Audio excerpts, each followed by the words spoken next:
जय हिंद दोस्तों, इस चैनल में आपका स्वागत है। तो आज हम बात करने वाले हैं 1947 भारत पाक युद्ध के एक ऐसे वीर के बारे में जिन्हें उनकी वीरता के लिए सर्वोच्च वीरता पुरस्कार परमवीर चक्र से नवाजा गया, जिनका नाम है मेजर सोमनाथ शर्मा। तो आइए उनके बारे में जानते हैं। मेजर सोमनाथ शर्मा, जिनका जन्म 31 जनवरी सन 1923 को हुआ था, जिसके बाद उन्होंने अपनी पढ़ाई पहले शेरवुड कॉलेज से की, उसके बाद Prince of Wales Royal Indian Military College से की, जिसे आज RIMC यानी राष्ट्रीय इंडियन मिलिट्री कॉलेज के नाम से जाना जाता है। अपनी पढ़ाई के तुरंत बाद उन्होंने 1941 में IMA ज्वाइन की। 9 महीनों के ट्रेनिंग के बाद वे ब्रिटिश इंडियन आर्मी में सेकंड लेफ्टिनेंट के पद पर कमीशन हुए, जिसके बाद उन्हें और उनके साथियों को ब्रिटिश कमांडोज के साथ बर्मा के अकारान में भेजा गया, जहां जापानीज़ फोर्सेस के साथ जंग चल रही थी, जहां उन्हें उनकी वीरता के लिए मेजर के रैंक पर प्रमोट किया गया और जंग से लौटने के बाद उन्हें 8/19 हैदराबाद रेजिमेंट का एडजुटेंट बना दिया गया था, जिसे आज फोर कुमाऊं के नाम से जाना जाता है।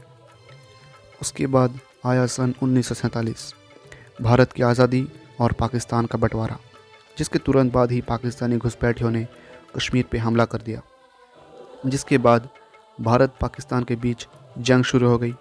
कश्मीर के अलग अलग फ्रंट्स पे भारत और पाकिस्तान की सेनाएं आमने सामने थी, जिसमें से एक जगह का नाम था बडगाम, जो कि एक बहुत ही महत्वपूर्ण जगह पर थी, जिसे पार करने के बाद आता था श्रीनगर एयरफील्ड, जो कि रणनीतिक रूप से बहुत ही महत्वपूर्ण थी।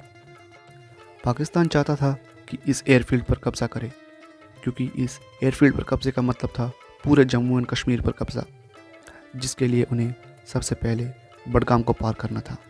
बडगाम, जहां पर मेजर सोमनाथ शर्मा अपनी 2 कंपनियों के साथ और कैप्टन रोनाल्ड वुड के एक कंपनी के साथ खड़े थे। इंटेलिजेंस रिपोर्ट के मुताबिक बडगाम पर कब्जे के लिए 1000 पाकिस्तानी पठानों की फ़ौज आ रही थी, जिसे Pakistani army regular VCO command कर रहे थे।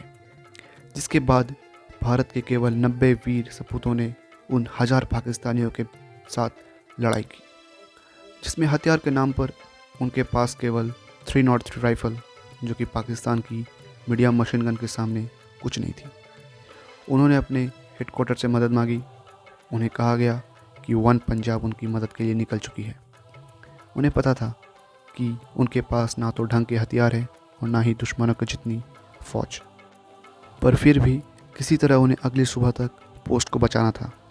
लड़ाई चलती गई, दुश्मन ढेर होते गए, कई जवान भी वीरगति को प्राप्त हुए। जब उनकी गोलियां कम पड़ने लगी, उन्होंने फिर से हेडक्वार्टर से मदद मांगी। उन्हें कहा गया कि वे पीछे हट जाए। उन्होंने कहा कि वे आखिरी आदमी और आखिरी गोली तक लड़ेंगे, और ये उनके आखिरी शब्द थे। जिसके बाद एक मोटार शेल आकर ठीक उसी जगह गिरती है जहां वे और उनके साथी खड़े थे, जिससे वे और उनके साथी वहीं वीरगति को प्राप्त हो जाते हैं। अगली सुबह आर्मी की रीइंफोर्समेंट पहुंच जाती है, जिसके बाद बडगाम पर पूरी तरह कब्जा कर लिया जाता है, जिसमें 300 से अधिक दुश्मनों को मौत के घाट उतार दिया गया था। भारत बडगाम में जंग जीत चुका था, पर एक भारी कीमत चुकाने के बाद, यानी 22 वीर सपूतों को खोकर, जिसमें से एक मेजर सोमनाथ शर्मा भी थे, जिन्हें मरणोपरांत सर्वोच्च वीरता पुरस्कार परमवीर चक्र से नवाजा गया, जिससे वे आज़ाद भारत के सर्वप्रथम परमवीर चक्र विजेता बने। तो दोस्तों, ये वीर गाथा यहीं समाप्त होती है। फिर मिलेंगे एक और वीर की वीर गाथा के साथ। तब तक के लिए जय हिंद।